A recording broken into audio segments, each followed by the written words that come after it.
Esther Lusepani believes the land use plan will ensure that the region reaches its full economic potential in various sectors, including tourism, livestock and crop farming, as well as business opportunities.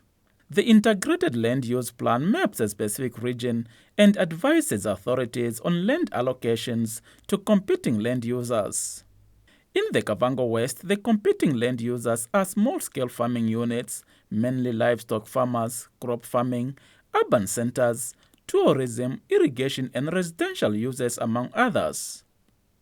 Lusepane, however, said the role of the ministry stops at planning, demarcation and producing a guiding document that local and traditional authorities are expected to consult when allocating land.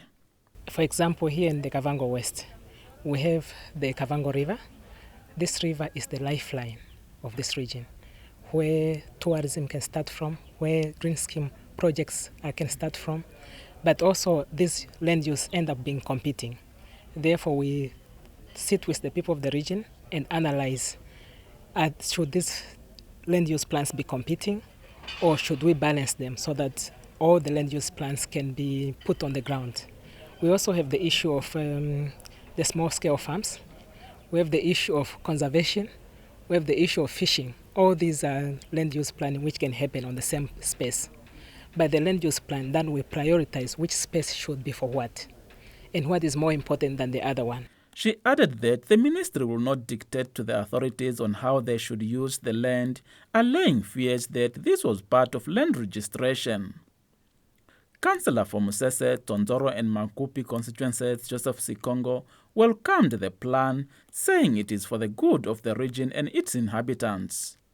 Sikongo, however, noted that people in positions of power are often the first to flout policies aimed at enhancing people's living standards. He expressed his disappointment with 4 high-ranking government officials who have fenced off large portions of communal land in the Kavango West region, which was given to them by the Ukwangali Traditional Authority at the expense of the community. What we are now doing is we are infringing now in the domains of the community people.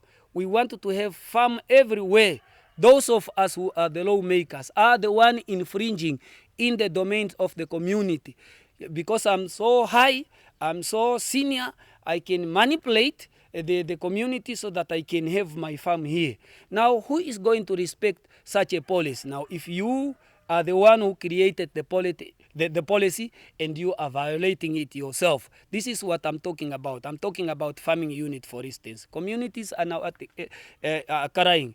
To be practically, community at Nduno, they are crying, there are farming units allocated there. Illegal allocation of farming units by the traditional authority. And then the highest office are authorizing people to go and demarcate this farm and fence this farm within the boundary of the community, which is a problem. Sikongo said this was contrary to the provision of the Communal Land Act, which prohibits the erection of fences in a communal area. The 2 Kavango regions have been characterized by incidents of illegal fencing and land disputes in recent years.